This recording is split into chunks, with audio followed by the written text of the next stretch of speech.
Hey, so here's a real quick video to talk about the 4.2 homework preview.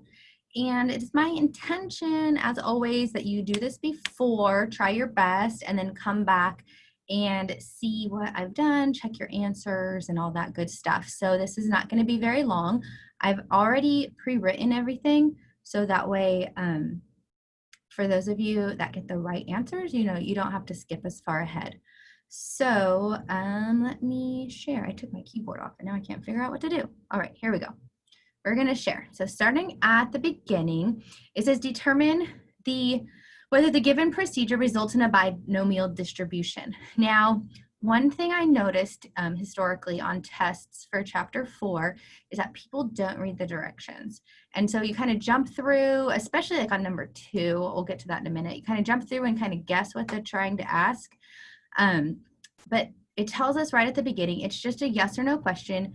Does this result in a binomial distribution? And so we're choosing 8 marbles from a box, and there's 3 different colors. And so at first glance, it feels like this answer would be no, because there's 3 choices. But then it says keeping track of the number of red marbles chosen.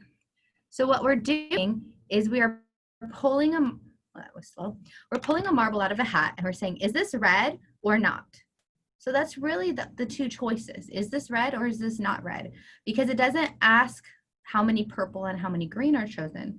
It doesn't say how many of each color. That would be an issue. But this one says it's red or not. So there are 2 choices, which makes it binomial. It didn't ask you to explain. It just said, if not, state the reason. But sometimes it's good to know why it is the reason instead of why it's not the reason. Okay, number 2. This is the one that people get wrong well, they don't get it wrong. They just do way too much work.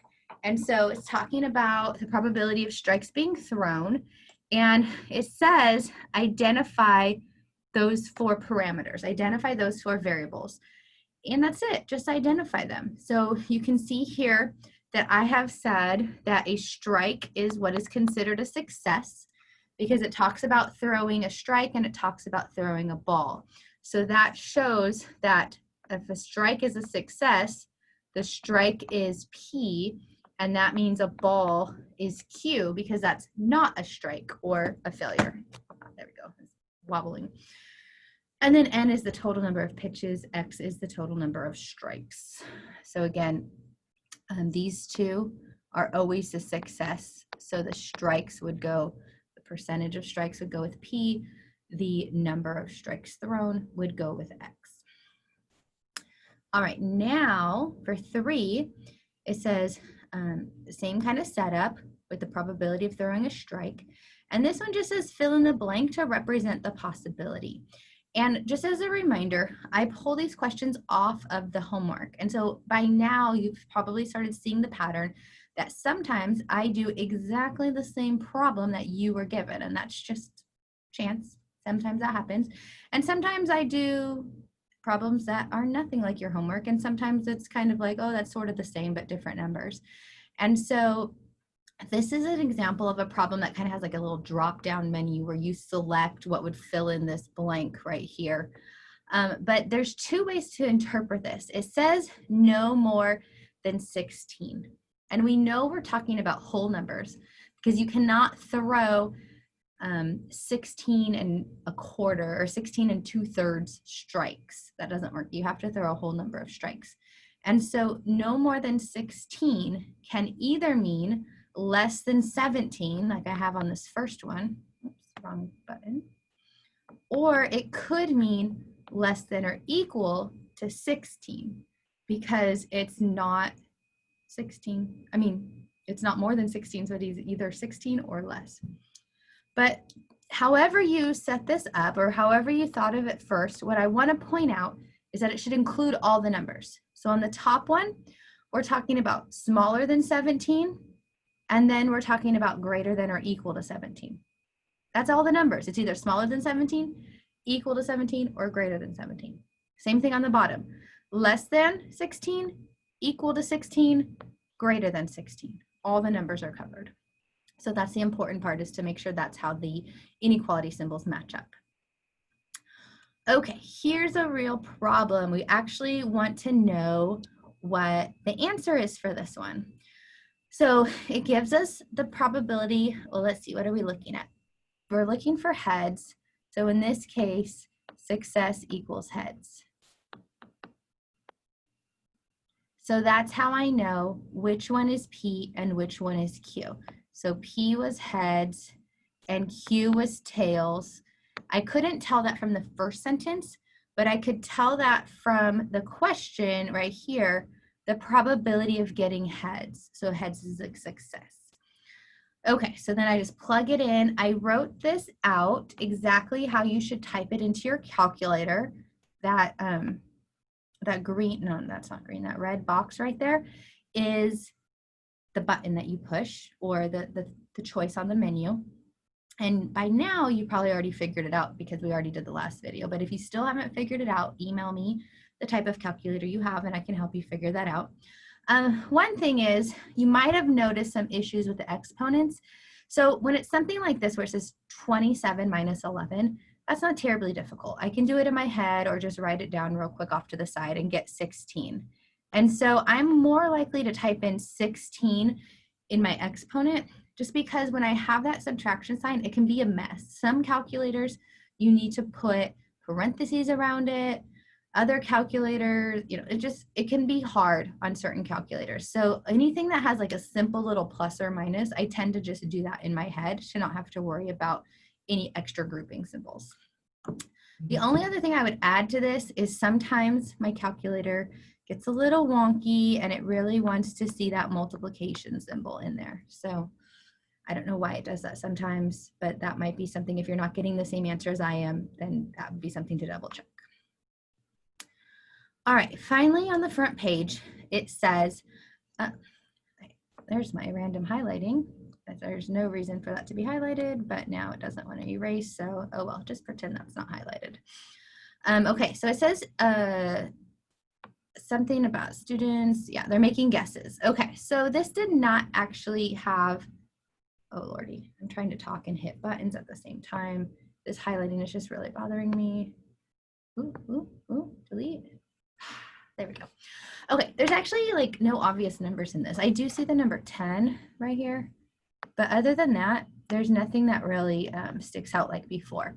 However, similarly to the last video when I was talking about the probability of having a baby, or we've seen probability of heads and tails, we know the probability of guessing a true-false question because there's only those two choices. So it's 50-50. You either guess it right or you guess it wrong because you have a 1 out of 2 chance. So here, correct, our success would be correct, is 0.5, and then wrong would be also 0.5 because you have a 1 out of 2 chance of getting it right, 1 out of 2 chance of getting it wrong. And it tells us there's 10 questions, so that's our N. But it's asking for the probability of at least 1. Oh, I'm just having all kinds of highlighting issues. Now I chose the marker instead of the highlighter. Okay, at least 1. Now, we've talked about this, but I want to hit it again. It's a little off to the side here. At least 1 means everything, or 100 or 100%, or the number 1, everything, 1 whole, minus 0. Because at least 1 means 1, 2, 3, 4, 5, all the way up to however many numbers you're talking about, in this case 10. So it's everything except for 0, because there is the chance that he gets 0 wrong, but we want to know the chance that he gets at least 1 wrong.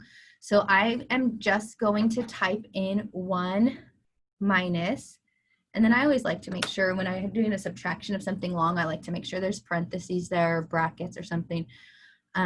Another way you could do it is just to do that 10, choose 0, and then 0.5 to the 0 and 0.5 to the 10 separately, and then do 1 minus that.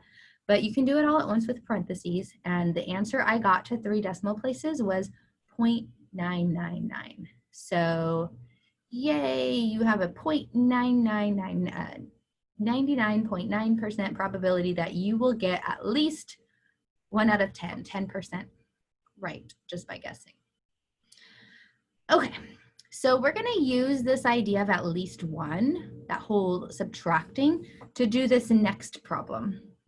And so in my experience, people did the first 5, maybe with some difficulty, maybe, it gets harder as we go, but then 6 gets a little overwhelming, and you can generally tell by how much space I give you to do a problem, like how long it's going to be. And so my hair is bothering me because I forgot a hair tie, so that's why I keep playing with my hair. Okay, anyways, number 6 is talking about, ooh, lordy, buying popcorn or having a coupon or whatever.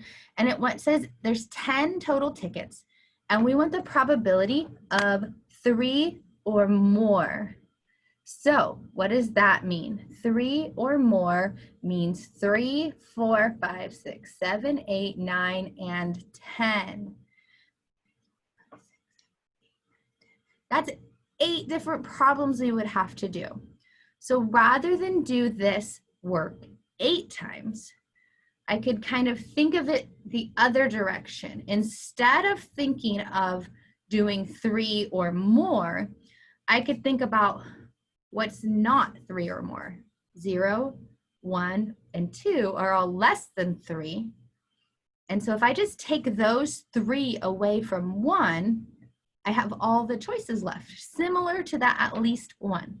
So I'm going to come back to this. But just remember, at least one means one whole, because 100%, minus the guy that I didn't want, probability of 0. I didn't want 0 included, so I subtracted out 0. Similar idea, I'm going to do 1 minus, and then I'm going to subtract out 0, 1, and 2, because in my opinion, it's easier to subtract out the 3 that I don't want rather than to calculate the 8 that I do want. And so I did this here for all 3, 0, 1, and 2.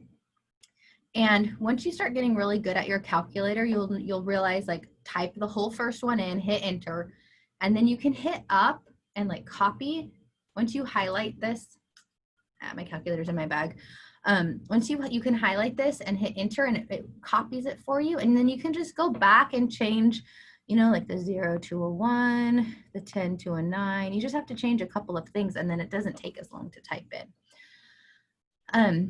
But you'll notice, because the first one was so tiny, I actually dragged it out a few more decimal places just to have a number there to subtract and add and whatnot. So I did all 3 of those, 0, 1, and 2, and then I added them together. And the reason I added them first is just to not mess with distribution or forgetting parentheses or whatnot. So what I did was I did 1 minus that number, and then once I got my answer in the calculator, then I truncated it to 3 decimals, which is what the question asked for, was the 3 decimals. You can type all the numbers in right here, like 1 minus 0.0009. Oh, there's another 0 in there. Plus 0.00133 plus 0.00927. But if you don't put the parentheses with it, you're going to get the wrong answer. So I just like to add those 3, plug it in here, just do 1 minus and do the addition separate. Yeah, so I'm just going to put this right here for a second in case anyone wants to like screenshot it. Again, you could just pause it and kind of write everything down too as you're getting the hang of it. But I know historically this one is a little more overwhelming because you kind of get what's going on, and then you're like, oh, I have to do 8 of these things? No, there has to be a faster way. So yay, there is.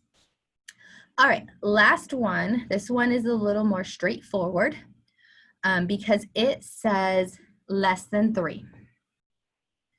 And really the only problem I see in this on a regular basis, my face is in the way, so let me just put a box around this first, is that right there. No, not that right there, but people put the 3 in. So less than 3 is just 0, 1, and 2. We are not including 3. It would have to be less than or equal to 3, or it might say at most 3. Either one of those is fine to include 3, but this one strictly says less than 3, so 0, 1, and 2. And so just like the previous problem, I put in the probabilities that I wanted, but this time I want 0, 1, and 2. So all I have to do is add them, and that's the answer.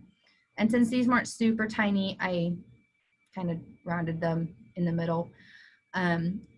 There's really only the rounding rule there at the end. So sometimes I go out a little longer just because some of these probability of zeros are very, very small.